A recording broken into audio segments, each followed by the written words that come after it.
혹시 생리가 갑자기 멈춘 경험 있으세요? 임신은 아닌데 말이죠. 이게 사실 우리 몸이 보내는 아주 중요한 신호일 수 있거든요. 오늘 저랑 같이 이 미스터리의 단서를 하나씩 따라가 보시죠. 자, 한번 생각해 보세요. 분명히 주기가 규칙적이었는데 몇 달째 소식이 없어요. 혹시나 해서 테스트를 해봐도 결과는 음성이고요. 그럼 대체 내 몸에 무슨 일이 일어나고 있는 걸까 하고 불안해지죠.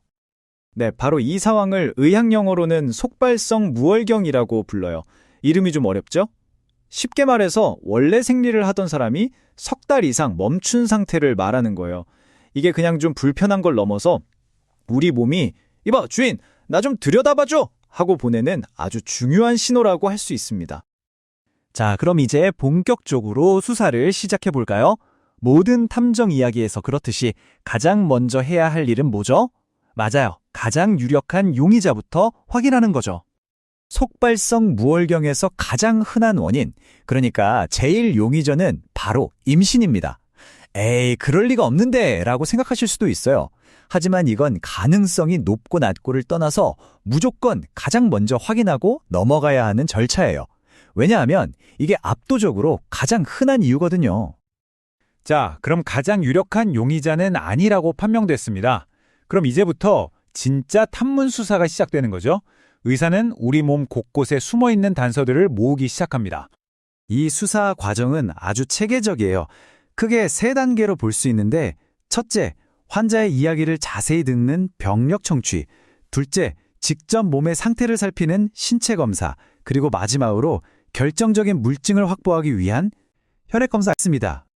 사실 가장 중요한 단서는 바로 여러분의 몸과 생활 속에 숨어 있어요. 의사는 이런 질문들을 던질 겁니다.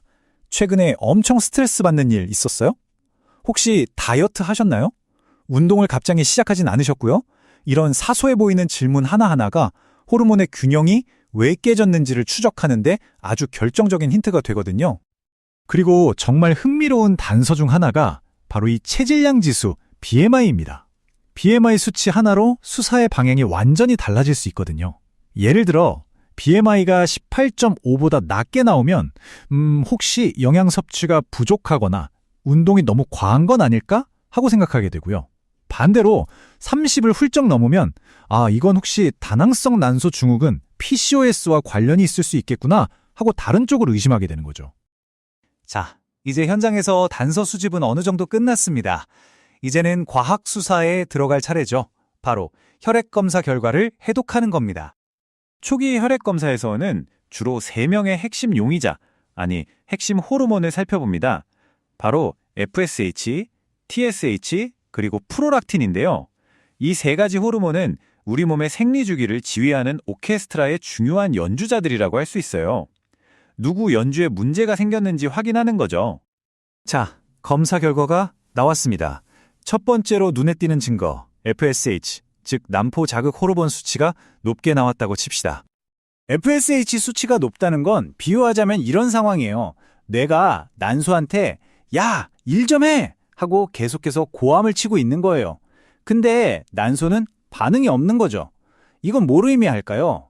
바로 명령을 내리는 뇌가 아니라 명령을 받아야 할 난소 자체에 문제가 생겼을 가능성이 크다는 강력한 신호입니다. 예를 들면 원발성 난소 부전 같은 경우죠. 좋아요. 그럼 시나리오를 바꿔보죠. 이번엔 프로락틴이라는 호르몬 수치가 높게 나왔습니다. 이건 또 다른 단서가 되겠죠?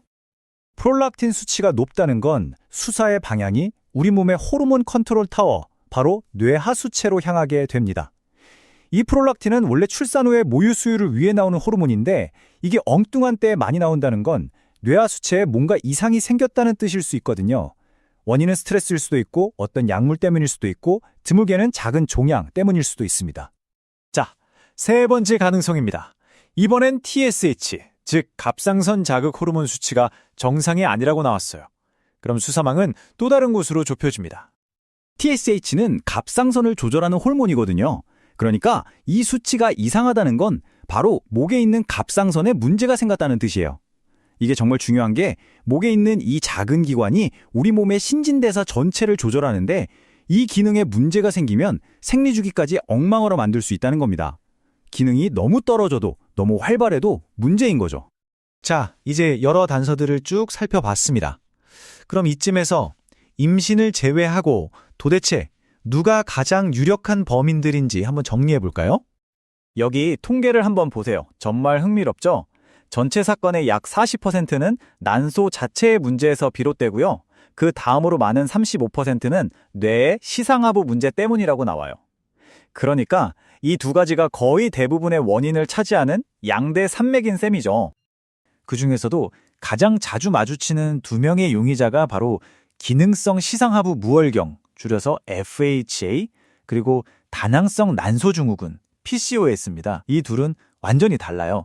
FHA는 비유하자면 스트레스나 에너지 부족 때문에 뇌가 지금은 비상사태야, 생리 같은 건 잠시 멈춰 하고 전원 스위치를 내려버리는 거예요. 반면에 PCOS는 호르몬 생산 공장 자체에 불균형이 생겨서 문제가 발생하는 거고요. 원인부터가 다른 거죠. 그리고 아까 BMI 얘기를 잠깐 했었죠. 특히 이 PCOS를 진단할 때 체중이 정말 중요한 단서가 되는데요. 놀랍게도 PCOS를 가진 여성의 50% 이상, 그러니까 절반 이상이 BMI 30을 넘는 과체중이나 비만 상태와 관련이 깊다고 해요. 자, 이렇게 범인을 찾고 나면 사건이 끝나는 걸까요? 절대 아니죠. 사실 진단은 끝이 아니라 시작입니다. 왜 원인을 아는 게 그렇게 중요하냐면 이건 단순히 내 병명이 이거구나 하고 끝나는 문제가 아니라 앞으로의 내 건강을 지키는 첫걸음이기 때문이에요. 의학계에서도 이렇게 말합니다. 치료의 궁극적인 목표는 단순히 생리를 다시 하게 만드는 게 아니라고요. 근본 원인을 고치고 또 나중에 생길 수 있는 여러 합병증을 미리 막는 것. 이게 진짜 목표라는 거죠. 그러니까 정확한 원인을 찾아내면 그 원인에 맞는 치료를 시작할 수 있고요. 필요하다면 임신을 준비할 수도 있고 또 다낭성 난소 증후군에서 나타나는 다모증 같은 불편한 증상도 관리할 수 있게 됩니다. 무엇보다 중요한 건 에스트로겐 부족으로 생길 수 있는 뼈 건강 문제, 그러니까 골다공증 같은 심각한 합병증을 예방할 수 있다는 거예요. 이게 바로 우리가 이 미스터리를 끝까지 파헤쳐야 하는 이유입니다.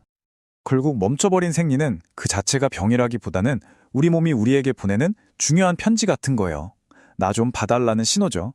그러니 이 신호를 무시하지 마세요. 당신의 몸이 지금 당신에게 어떤 이야기를 하고 있는지 한번 귀 기울여보는 건 어떨까요? 여러분의 건강에 대한 다음 단서를 찾아 나설 시간입니다.